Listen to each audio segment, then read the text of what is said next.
Bueno, muy bien. Buenos días a todos. Entonces vamos a ver el tema de homeostasis glicémica. A cargo de María José. María José, ¿el apellido cuál es? Fajardo. Fajardo. Listo. Ok, entonces Es su tiempo. Vamos a empezar con la hemostasia de la glucosa, línea de profundización, 2023 en diabetes. Ok, en este momento el contenido que vamos a exponer el día de hoy va a ser la regulación de la glucosa y algunas funciones de la insulina. Ok, entonces la regulación de la glucosa. Vamos a tener 4 aspectos importantes. El primero es que el hígado funciona como un amortiguador de la glicemia. El segundo es que la insulina y el glucagón funcionan como sistemas de retroalimentación, entonces son contrarios. Y el tercero y el cuarto son 2 hormonas que tienen gran influencia, pero cuando hablamos de una hipoglicemia. Entonces, la adrenalina es liberada en una hipoglicemia grave ante la estimulación del sistema nervioso, y el cortisol y la hormona de crecimiento en una hipoglicemia prolongada por la glándula suprarrenal. Esto es como a grosso modo, porque ya hablamos de hipoglicemias como tal. Entonces, bueno, eso por ese lado. Luego, entonces, el hígado como amortiguador de la glicemia y la insulina y el glucagón como sistemas de retroalimentación. Vamos a ver unas imágenes que nos van a permitir interpretar muy bien qué es eso. Bueno, esta imagen. ¿Alguien quiere intentar explicar qué es lo que esto nos puede mostrar? Participante que quiera. Cualquiera. Hágale, pues, cualquiera. Arriesguense. Bueno, como... Arranque cualquiera. Jacobo, arranque arriba, mire. En este momento está bajando el azúcar. Listo, se va abajo. No, está aumentando el azúcar. Ahí está aumentando, perdón. Está en sangre y hace que se estimule las células metapancreáticas y estimula una liberación de la insulina. La liberación de la insulina, que es lo que va a permitir que la glucosa ingrese en el hígado y se acumule en el músculo, en el tejido adiposo y en otras células. ¿Qué es lo que ocurre? En el hígado se van a dar unos procesos para que esta glucosa que esté en exceso, entonces un ejemplo, llega la glucosa, esta puede ser utilizada para que nosotros hagamos nuestras funciones diarias, bueno, caminar, toda esa parte energética, pero cuando está en exceso se va a ir al hígado y se va a acumular en el hígado. ¿Cómo se va a acumular? Como glucagón. Entonces, el paso de la glucosa al glucagón son esos procesos. También se va a dar que va a entrar al ciclo de Krebs para formar todo el ATP que necesitamos, lo que les decía. Entonces, el proceso de la glicólisis. Glicogénesis es de glucosa a glucógeno para quedar almacenado en el hígado. Y va a aumentar el transporte de la glucosa a las células. Un dato muy curioso es que cuando aumenta la insulina, también, bueno, va a permitir la entrada de la glucosa a las células, pero también va a aumentar la permeabilidad de la membrana de estas células para que entren proteínas, que eso está entre las funciones de la insulina, de las cuales vamos a hablar más adelante. Y cuando aumenta la glucosa, pues la idea es bajarla a unos niveles normales. Por eso hablamos que es una retroalimentación negativa, porque por un lado vamos a tener la insulina, que va a disminuir la glucosa cuando está en exceso en sangre, y por otro lado vamos a hablar del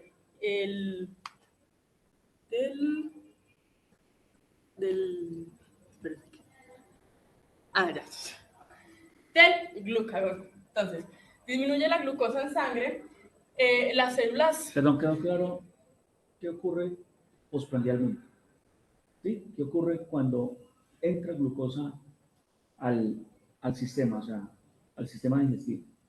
¿Listo? O sea, acuérdense dos cosas fundamentales. ¿De qué depende la secreción de insulina en el páncreas? Entonces, el primer estímulo es antes que el azúcar entre. ¿De acuerdo? Y ese estímulo es un estímulo psiconeurogénico. ¿Sí? Es mediado básicamente por todo lo que es corteza, desde la corteza visual, porque es la que captura desde la corteza auditiva, desde la corteza olfatoria, y luego obviamente baja por vías que es vago. Desde ese momento me dio hambre, y usted empieza a tener ahí se libera insulina. A pensar en mucha comida, por ejemplo, en este momento, sin entrar comida, el riesgo de hipoglicemia es tenaz. Por eso lo tiene que evitar uno, porque ahí el estímulo va para dónde. ¿Para dónde se va el vago a estimular la secreción de la insulina antes de ese estímulo para la secreción de insulina? ¿Quién media esa respuesta? ¿Quién es el intermediario para que una vez la corteza estimule el nervio vago, se estimule? ¿Qué estimula para que se produzca la insulina? No, antes del páncreas. No es en el estómago que se secretan unas... En el... ¿Sí? O sea, yo lo que leí es que hay otros que controlan la secreción de la insulina, como lo son algunos aminoácidos, Sí. pero antes hormonas gastrointestinales como Perfecto. gastrina, secretina, Listo, colecistitina, entonces son las GLP-1. incretinas. Las incretinas. Llámenlo incretinas. ¿Cuáles son las incretinas? Son péptidos, hormonas que se producen en los intestinos. Hay dos fundamentales. Los fundamentales, ¿qué son? ¿Cuáles son? GLP, péptido similar al glucagón, y el GIP, péptido insulinotrófico dependiente de glucosa. Esos son los que, liberados en el intestino, van al páncreas y liberan insulina. Porque acuérdense que esa es una. La otra es que la misma glucosa per se entra al páncreas y por medio de dos glucotransportadores desencadena glucólisis, aporta ATP, abre las compuertas del potasio, genera despolarización y se liberan los gránulos de insulina. Esos son los dos grandes mecanismos. Sí, eso vamos a hablar más adelante. Y también hay otras, ahí ya tocando la parte de la secreción de la insulina, está el glucagón, la hormona de crecimiento, cortisol, progesterona y estrógenos en una menor medida, pero también estimula la secreción de la insulina. Listo. Entonces, bueno, ya quedamos claros con esa parte. Luego, hay una baja de glucosa en sanguínea. Cuando ocurre eso, eso ocurre normalmente entre los periodos en los que uno se alimenta. Claro, porque no anda glucosa. Entonces, en estos periodos, esta baja de la glucosa va a ir a estimular a las células pancreáticas. ¿A cuáles? A las alfa. Eso nos va a permitir una secreción del glucagón. Va a aumentar el glucagón en la sangre y se acuerdan que yo les dije que tenían efectos antagónicos. Entonces va a ser lo contrario a lo que hacía la insulina. ¿Qué va a hacer? Va a permitir que todo este glucógeno que estaba en el hígado salga y se convierta en glucosa para que vaya a la sangre. También va a permitir esa formación de la glucosa que va a salir a la sangre como ese mecanismo negativo. Ese mecanismo de coger glucógeno, glucogenólisis. Sí. La glucosa se vaya a la sangre, no lo tiene el músculo, solo lo tiene el hígado. Eso es importante también. Sí. ¿Listo? Es el órgano que es capaz de hacer eso, porque ¿qué pasa en el músculo? Hay glucogénesis que lo hace la insulina, o sea, lo anterior, sí, postprandialmente. Y en ayuno hay glucogenólisis que lo activa el glucagón. Y la glucosa en el músculo no se va a la circulación, la glucosa se consume. Sí. ¿Y quién es la que se va a la circulación para luego venir al hígado para producir glucosa? El ácido láctico, el mismo pirúvico, los aminoácidos y los ácidos grasos. Sí. Para hacer gluconeogénesis. ¿Listo?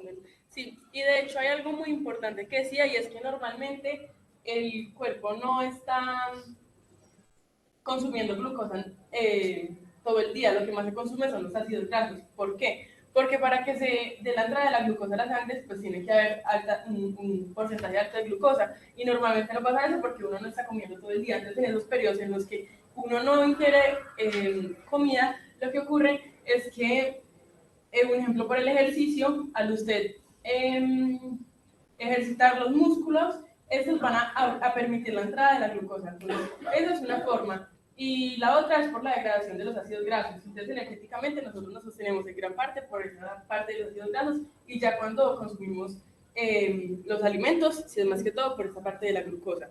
Entonces, bueno, este es el feedback negativo. Ahora vamos a hablar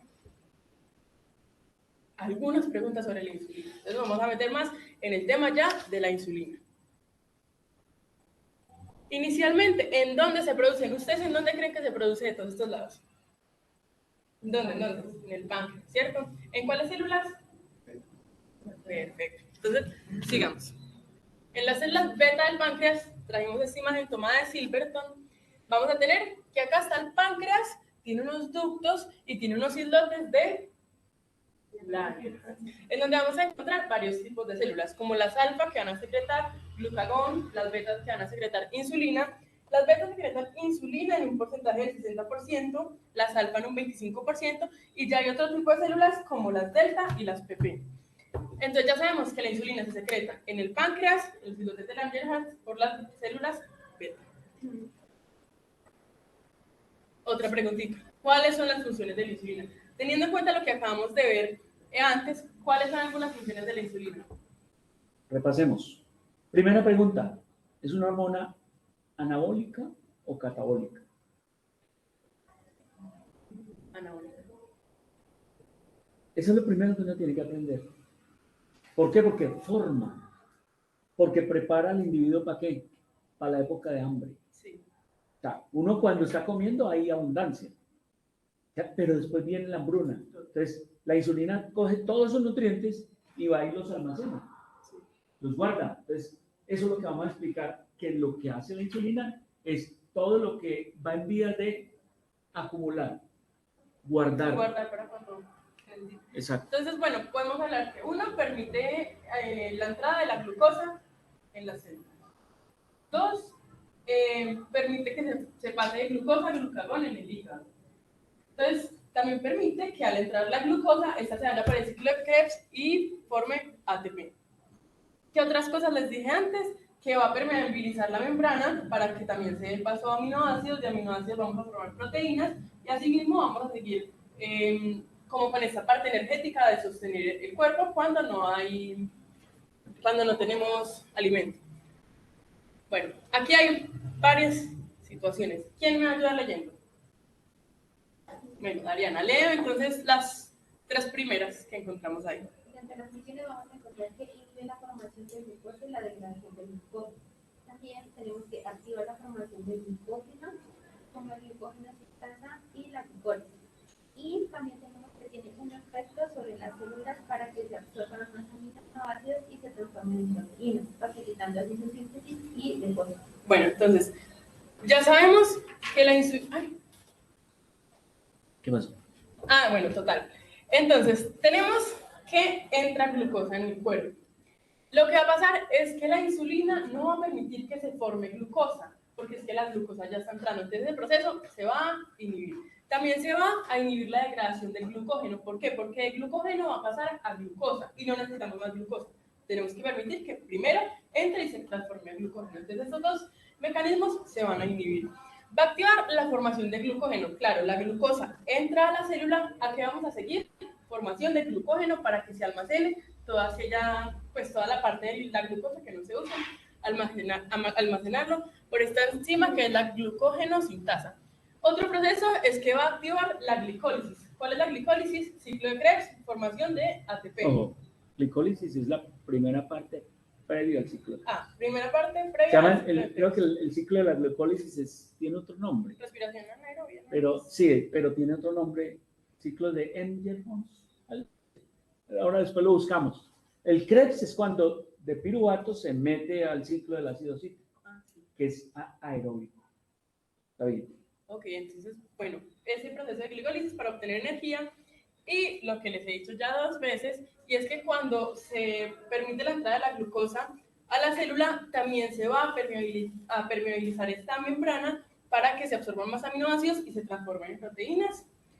Bueno, vamos a leer este. Favorece la captación y el metabolismo muscular de la glucosa, es lo que ya hemos venido diciendo. Facilita la captación, el almacenamiento y la utilización de glucosa por el hígado. Estos los vamos a explicar más adelante, pero como para tener una idea general.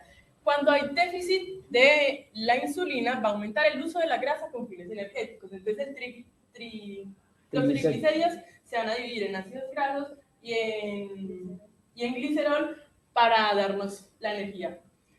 La deficiencia provoca lipólisis de la grasa almacenada con liberación de ácidos grasos. Lo que vengo diciendo, pues el cuerpo, cuando no hay insulina, necesita de esta parte que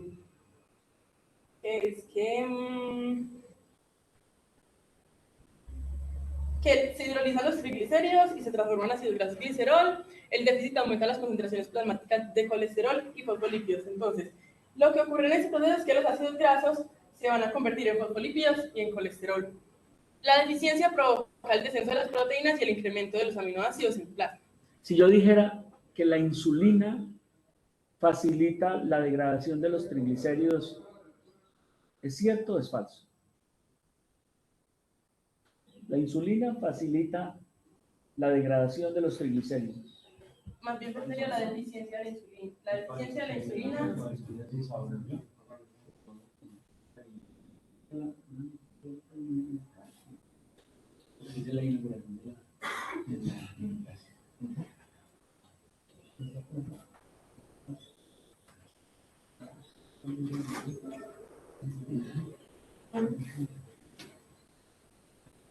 Listo, que tenemos.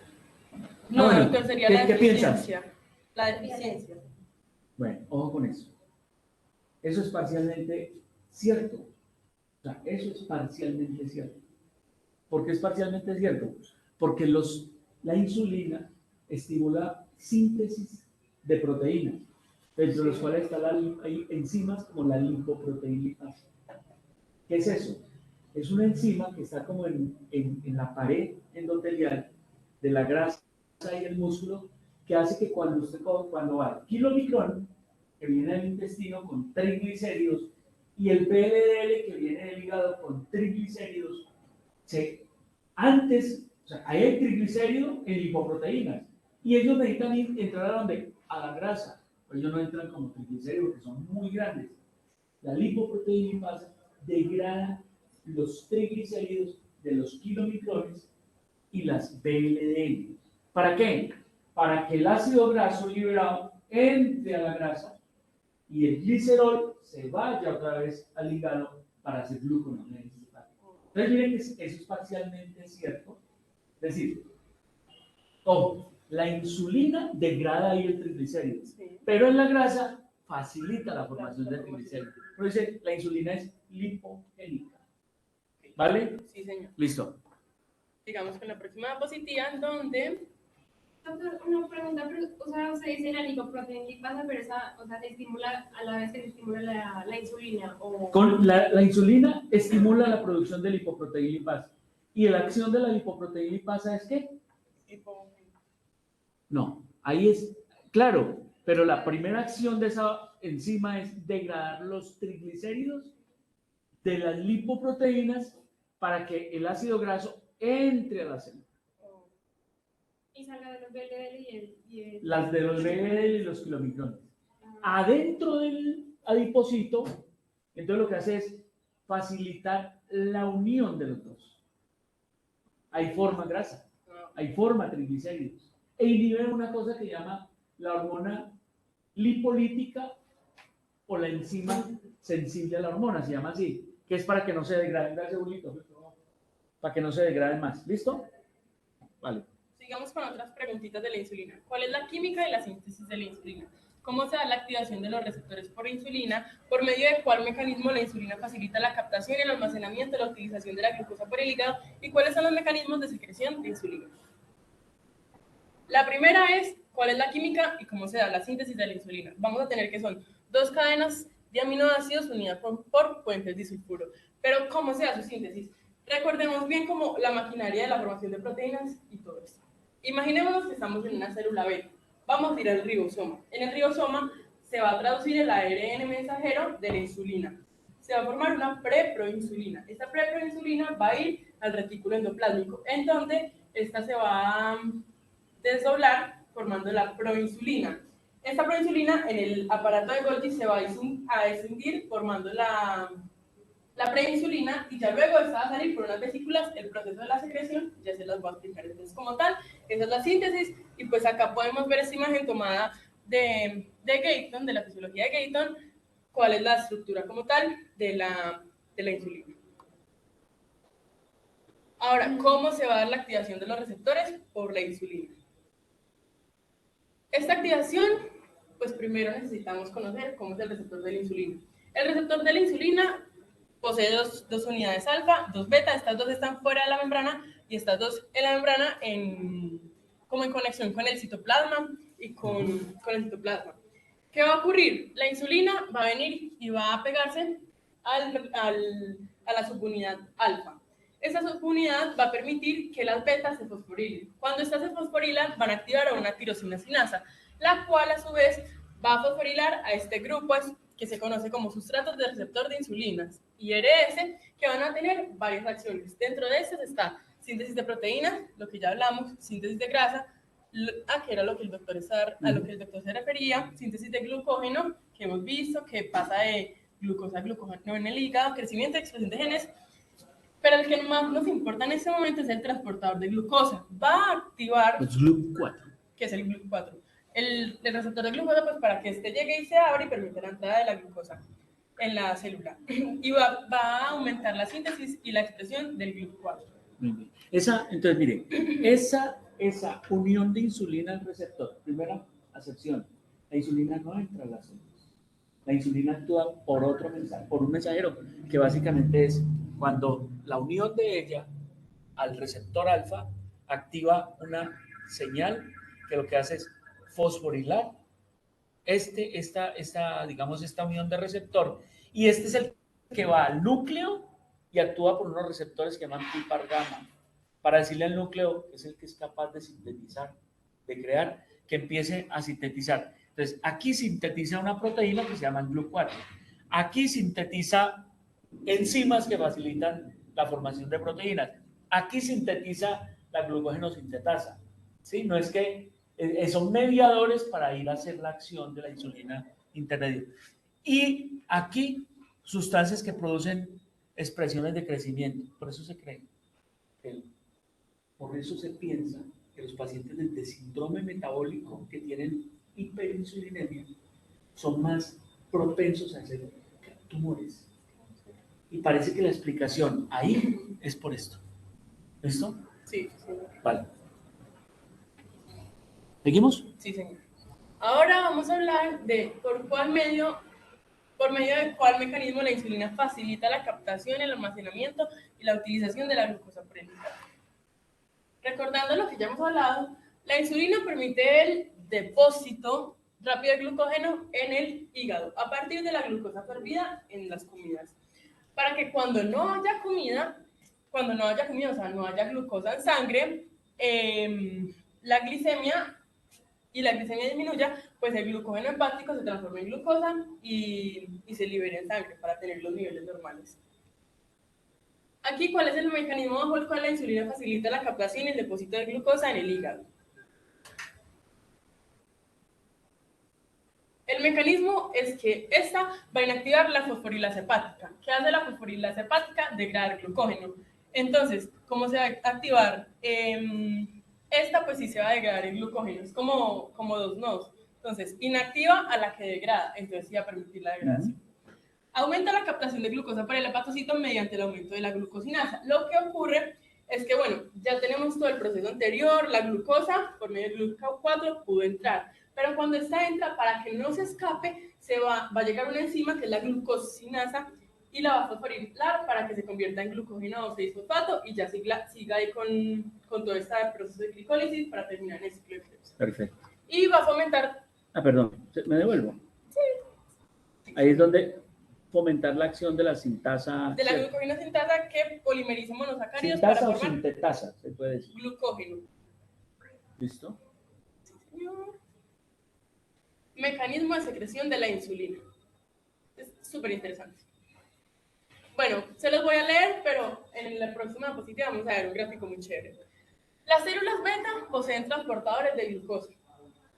La glucosa entra, lo que les acabo de decir. La glucosinasa la va a fosforilar y la va a convertir en glucosa 6-fosfato para oxidarse a ATP, seguir con el proceso de glicólisis y luego en el ciclo de Krebs para obtener la energía. ¿Esto qué va a pasar? Cuando ya tenemos el ATP, esta va a inhibir a los canales de potasio sensibles a ATP. Va a despolarizar la membrana, se van a abrir los canales de calcio, entra más calcio a la célula y esto va a permitir que las vesículas de la insulina se peguen a las membranas celulares y se expulsen al medio. Entonces acá vamos a tener el gráfico. Tenemos un aumento de glucosa en sangre, el proceso anterior que ya conocemos, cómo es que se va a abrir este transportador, entra la glucosinasa la va a convertir en glucosa 6-fosfato, se va a oxidar en ATP, este ATP va a aumentar sus niveles en la célula, va a a inhibir a los canales de potasio sensibles al ATP, lo que va a despolarizar a los canales de calcio, va a entrar el calcio en la célula y va a permitir la liberación de la insulina. Ese es un mecanismo que aprovechan uno de los medicamentos que se usa, que es más usado, que se usa cada vez menos en la diabetes, que son las sulfonilúreas. Las sulfonilúreas actúan por un mecanismo. Aquí estamos en páncreas. ¿Sí? Aquí estamos en páncreas. Esta es la glucosa que entró al cuerpo. Él entró con los GLUT2, se glucosiló, aportó ATP, cierra los canales de potasio. Yo dije, ahora cometí un error, dije, abre. ¿Para qué? Para producir despolarización que hace que el calcio entre, el calcio intracitoplasmático degranula o degrada los gránulos que tienen insulina para que se libere la circulación. Entonces, este mecanismo lo aprovechan los sulfonilúreas a través de unos receptores que se llaman los SUR1 y SUR2. Como les digo, cada vez es menos uso las sulfonilúreas, gliclazida, glicacida, glimepirida, ¿sí? Que son las más utilizadas, las que están en el pozo. Dale. Y bueno, Margarita, como recomendación, estos dos videos los podemos, pues, se pueden ver cuando estén en la casita y se pueden leer el capítulo 79 de Gay. Y al final ya está la bibliografía. Excelente. Esta es la bibliografía, Gayton y Silver. Muy bien. Bien. Excelente. Muy bien. Excelente. Me encanta, me encanta. Primero, el resumen muy bueno. Segundo, eso debe ser una cultura institucional y es el respeto por los derechos de autor. Todo hay que referenciarlo. Métanse en la cabeza porque desafortunadamente en las escuelas pecamos en eso, de no promover ese respeto. Uno no es de uno, eso es de alguien. Entonces lo hiciste muy bien, lo explicaste muy bien. Entonces continuamos ampliando un poco la homeostasis la siguiente vez. ¿Quién es el segundo? ¿Quién digo yo? ¿El que se ofrezca? ¿Sí, tanto los revistas o...? No, el segundo que seguiría dentro de 8 días. El otro Como la viernes. segunda parte de esto. Ah, yo. Vale, perfecto. Listo. Déjame que